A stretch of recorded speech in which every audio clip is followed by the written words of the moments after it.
मैं द मोहित श्रीवास्तव आप सभी लोगों का सोशल साइंस शिक्षक। मैं यहाँ पर बात करूँगा सोशल साइंस का। आप लोग क्लास 7 में हैं और मैं आप सभी लोग का स्वागत करता हूँ अपने सोशल साइंस की क्लास में, सोशल साइंस की कक्षा में। मैं आप लोग को पढ़ाऊँगा सोशल साइंस के बारे में। हालांकि आप लोग पहले भी क्लास 6 में, क्लास 5 में और अलग अलग क्लासेज में सोशल साइंस के बारे में पढ़ते आए हैं, लेकिन मैं यहाँ पर क्लास 7 से जुड़े हुए हर वो पहलुओं को पढ़ाऊंगा जो कि आप लोगों को सिलेबस के अनुसार, इस पाठ्यक्रम, इस क्यूरिकुलम के अनुसार पढ़ना है। मैं यहाँ पर इस क्लास में, चूंकि यह मेरा पहला क्लास है आप लोग के साथ, तो मैं यहाँ पर यह बताऊंगा कि हम लोग को अगले 1 साल तक इस सोशल साइंस के अंतर्गत क्या क्या पढ़ने हैं, क्या क्या जानने हैं। मैं यहाँ पर आप लोगों को आप लोग के साथ सिलेबस डिस्कस करूंगा, कंटेंट पे बात करूंगा कि कौन कौन सी चीज़ें पढ़नी है। आप लोग पहले से जानते आ रहे हैं कि सोशल साइंस का अर्थात का मतलब होता है, का अर्थ होता है सामाजिक विज्ञान। मतलब उन सारे सामाजिक पहलुओं को हम लोग को इसके अंतर्गत पढ़ना होता है, चाहे वो आप अभी पढ़ें, पहले पढ़े हो या फिर भविष्य में कभी भी पढ़ेंगे। सोशल साइंस में उन सारे चीज़ों को ही पढ़ना है जो कि सोशल से जुड़े हुए, समाज से जुड़े हुए या फिर अलग अलग तरीके से सामाजिक पहलुओं से जुड़े हुए उन सारी चीज़ें हैं जो कि हम लोगों को बात करने की ज़रूरत है।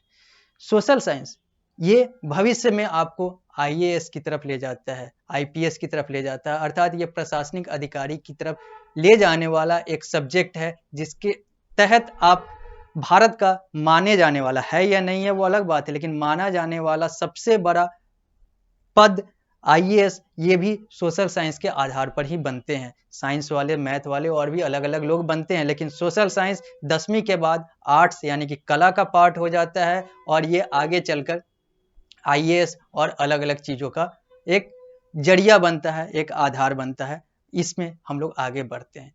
तो सबसे पहले अब हम लोग बात कर लेते हैं कि इसमें हम लोग को पढ़ना क्या है। क्लास 7 में आप लोगों को पढ़ना क्या है और मैं क्या क्या पढ़ाऊँगा। तो मैं इस कक्षा में यही डिस्कस करूँगा कि आप लोगों को इस सिलेबस के अनुसार क्या क्या पढ़ने हैं। मैं पारस पब्लिकेशन के इस बुक के तहत आप लोगों को पढ़ाऊँगा और आप लोग भी इस पारस पब्लिकेशन के बुक के तहत ही पढ़ें। इसी के अंतर्गत हम लोग को इन सारी चीज़ों को पढ़ना है। तो आइए सबसे पहले हम लोग ये देख लेते हैं इस क्लास में कि हम लोग को पढ़ना क्या क्या है।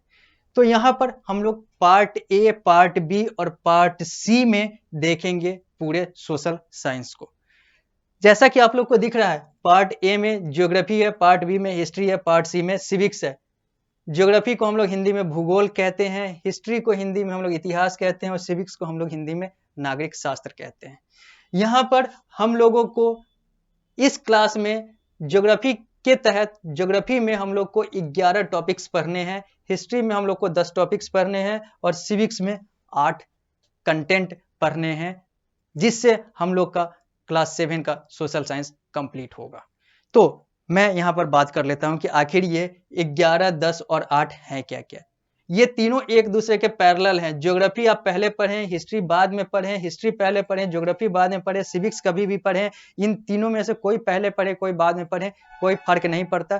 तीनों समानांतर हैं। Part A, part B, part C यहाँ पर लिखा हुआ है, लेकिन ये तीनों पैरेलल हैं। कोई भी कैसे भी पढ़ा जा सकता है। तीनों का एक दूसरे से वैसा कोई मतलब नहीं है कि पहले ये पढ़ना है, फिर ये पढ़ना है, फिर ये पढ़ना है। आप हिस्ट्री पहले पढ़ सकते हैं, सिविक्स पढ़ सकते हैं, ज्योग्राफी पढ़ सकते हैं, कोई भी बाद में पढ़ सकते हैं।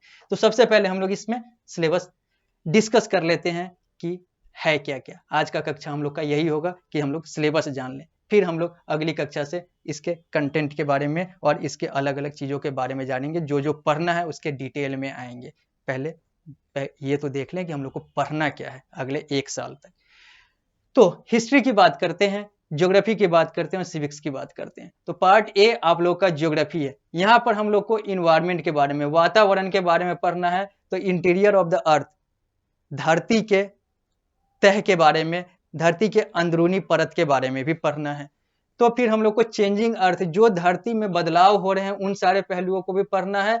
तो composition and structure of the atmosphere, वातावरण से जुड़े हुए उन सारे पहलुओं को पढ़ना है जो वातावरण को बनाता है, यानी कि वो कौन कौन से तय हैं, वो कौन कौन सी चीजें हैं जो हमारे एटमॉस्फेयर को फॉर्म करता है।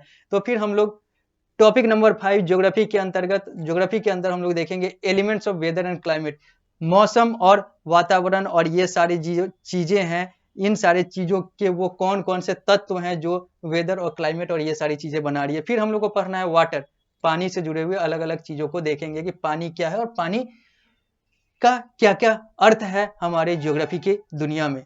फिर हम लोग को natural vegetation and wild life, यानी कि उन सारी चीजों को, प्राकृतिक उन सारे संपदाओं को देखना है जो कि इंसान, जानवर और अलग अलग चीजों से जुड़ा हुआ है, पेड़ पौधों से जुड़ा हुआ है। फिर हम लोग को द ह्यूमन इन्वायरमेंट, मानव वातावरण, वो सारी चीज देखने हैं जो कि ह्यूमन से जुड़ा हुआ वो इन्वायरमेंट कौन कौन सा है, ये सारी चीजें जो हम लोग टॉपिक नंबर 8 के अंतर्गत देखेंगे।